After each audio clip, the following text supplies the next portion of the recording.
What's going on, YouTube? This is Magic Playable here with another deck profile of the deck I'm probably going to end up playing in the next format. Please excuse my voice. I'm a little sick here, and it kind of sucks, but you know, I guess something's going around. The deck I'm doing right now is Infernities. I love this deck to death. I played it before I picked up GBs, and I've been playing it a lot. I got almost all of it German as well. But the deck is really awesome in this next format, and I believe it's going to be one of the sleeper decks to watch for. And also, I kind of put GBs down because I played that deck way too much. I played it a lot, and I feel like Saber is going to make a huge comeback, and GBs has a rough time beating that deck. But anyways, onto the deck. 3 Archfiends, 3 Necromancers, 2 Avengers. We don't run Beetles in this list yet, not until Trishula comes back, I guess, because spamming 9 or 6 isn't very important, especially when Goyo just got banned. But 2 Mirages, 1 Greffer, 1 Armageddon Knight, 1 Plague, 1 Stygian Street Patrol. And that's for the trap lineup. 3 Infernity Barriers.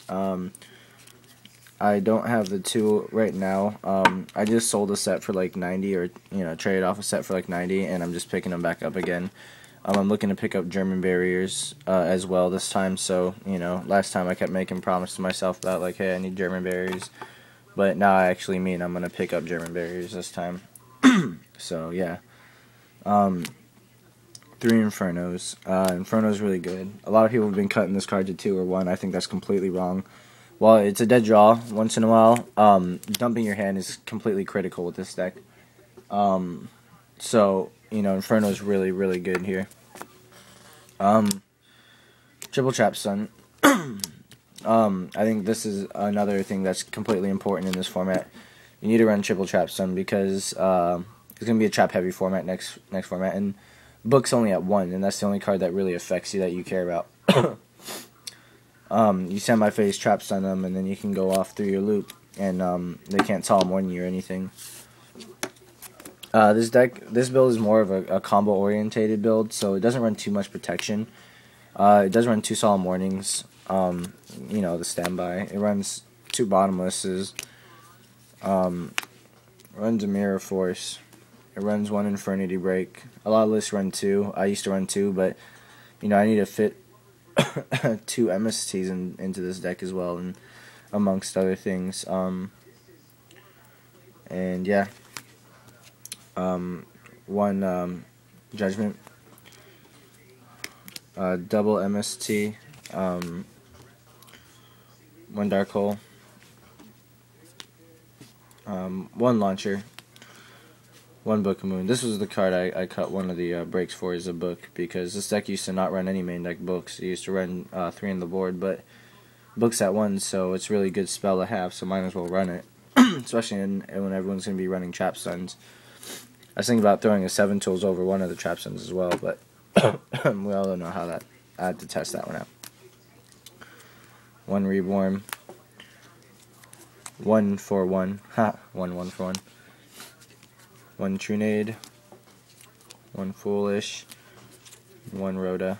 That's it for the main deck. A lot of cards are in there that are, you might ask yourself why, or some of the numbers, but this list has been testing out really well for me, so I really like it. And now on to the extra. 3 Doom Dragons. The extra is pretty standard. 1 Infernity Dragon. 300 Eyes, 1 Infernity Doom Dragon. Yeah, I know, sickness is killing me.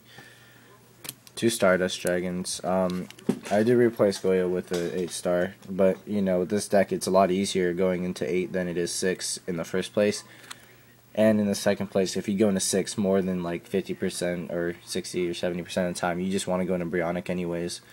So having 2 Stardust, is really good, because sometimes you can loop them and have double Stardust back, and it's just, you have complete control of the game, because you have 2 Stardust, Triple Barrier, and Infernity Doom Dragon, and they can't deal. 1 Mistworm, You can go into 9, and usually you do when you OTK them. You just go into Mistworm and kill them.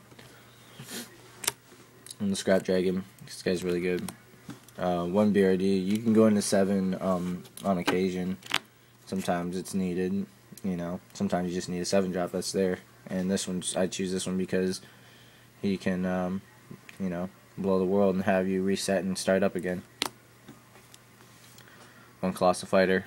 This guy's really good, especially against like sabers and such. 1 Bionic. 1 Stygian Sergeants. This guy's really awesome. I love Stygian Sergeants. I was tempted to put 2 in there, but you know I realized Katat Nasty is just way too good in this format as well, because I think people are going to be playing Light Hero Beat a lot, and you're going to be facing a lot of Sams and sabers, and you know Katat Nasty is always a roadblock for them. You just kind of like synchro for Cataster, and you can just sit on it and sculpt your hand and then loop them again for the win. But this guy's really good against like plants and stuff like that. You know, you just like run over your card trooper and then 3K you or like something stupid. You know, you're just like, here, take 56, go. Thanks for playing. That's stupid. 1 Armor Arm for the Colossal Fighter loop, and also going in the 4s. And 1 Chimera Tech for all those Sab Dragons and such. Now my side is really janky right now, but I can explain some card choices. Yeah, look at that guy. 1 Reaper in the board. The reason why Reaper's in the sideboard is because I absolutely love this card. And I do board him in against some matchups, but this is a German Super Reaper, and he deserves to be in the board. But in all reality, he's really good against like the faster rush decks, and on occasion I think about bringing him in against Fish OTK because you can set him and then they can't get over him. It's really stupid. And it's a very big surprise because I think a lot of times you board into a more controlling variant of Infernities, you know, and yeah. 2 Veilers. I'm thinking about cutting these, but I don't know what for. The deck's too fast to, I think, even want Veilers. You're faster than all the other combo decks in the format. 1 Starlight Road. 1 Return.